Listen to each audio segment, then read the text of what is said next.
श्री कृष्ण गोविंद हरे मुरारी, हे नाथ नारायण वासुदेवा। श्रीमद् भागवत को नमस्कार, व्यास देव जी को नमस्कार, श्री सुखदेव जी को नमस्कार, विदुर जी को नमस्कार करके आज के अध्याय का आरंभ करते हैं। श्री सुखदेव जी कहते हैं, पिता प्रियव्रत के इस प्रकार तपस्या में संलग्न हो जाने पर राजा अग्निध्र उनकी आज्ञा का अनुसरण करते हुए जम्बू द्वीप की प्रजा का धर्मानुसार पुत्रवत पालन करने लगे।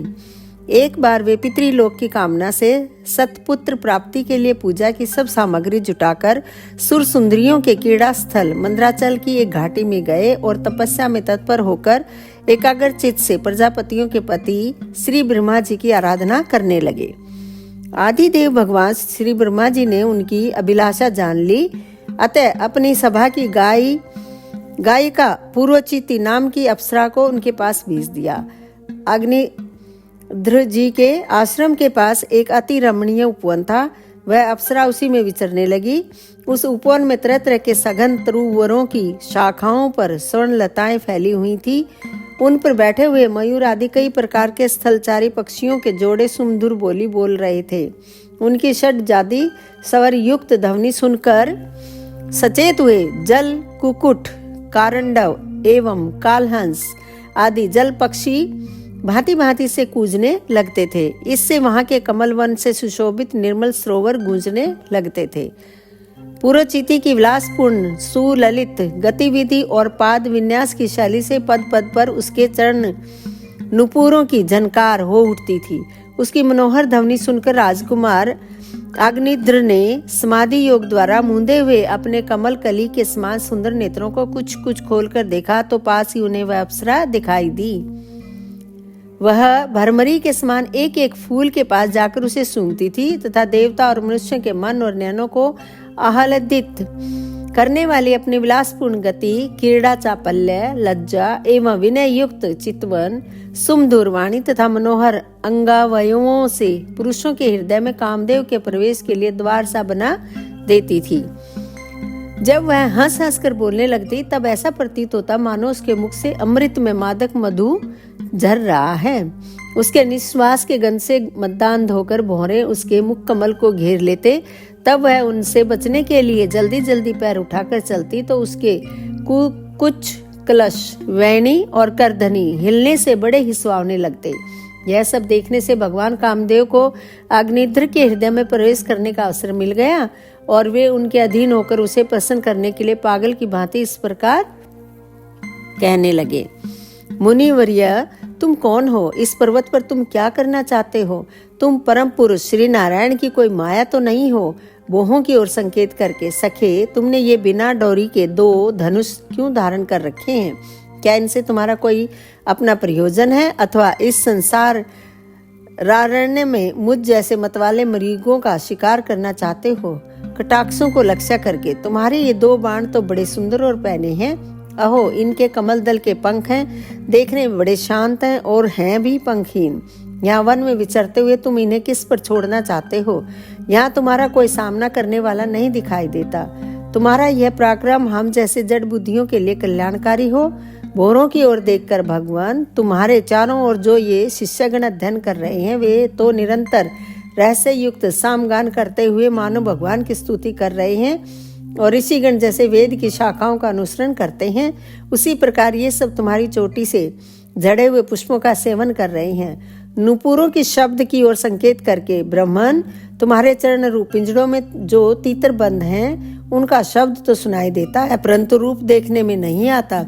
करदनी सहित पीली साड़ी में अंग की कांति की उत्प्रेक्षा कर तुम्हारे नितंबों पर यह कदम कुसुमों की सी आभा कहाँ से आ गई? इनके ऊपर तो अंगारों का मंडल सा भी दिखाई देता है, किंतु तुम्हारा वलकल वस्त्र कहाँ है? कुमकुम मंडित कूचों की ओर लक्ष्य करके द्विजवर, तुम्हारे इन दोनों सुंदर सिंगों में क्या भरा हुआ है? अवश्य ही इनमें बड़े अमूल्य रत्न भरे हैं, इसी से तो तुम्हारा मध्य भाग इतना कृश होने पर भी तुम इनका बोझ ढो रहे हो। यहाँ जाकर तो मेरी दृष्टि भी मानो अटक गई है और सुभग इन सिंगों पर तुमने यह लाल लाल लेप सा क्या लगा रखा है? इसकी गंध से तो मेरा सारा आश्रम महक उठा है। मित्रवर, मुझे तो तुम अपना देश दिखा दो, जहाँ के निवासी अपने वक्ष स्थल पर ऐसे अद्भुत अवयव धारण करते हैं जिन्होंने हमारे जैसे प्राणियों के चित्तों को शुद्ध कर दिया है तथा मुख में विचित्र हाव भाव, सरस भाषण और अधरामृत जैसी अनूठी वस्तुएं रखती हैं।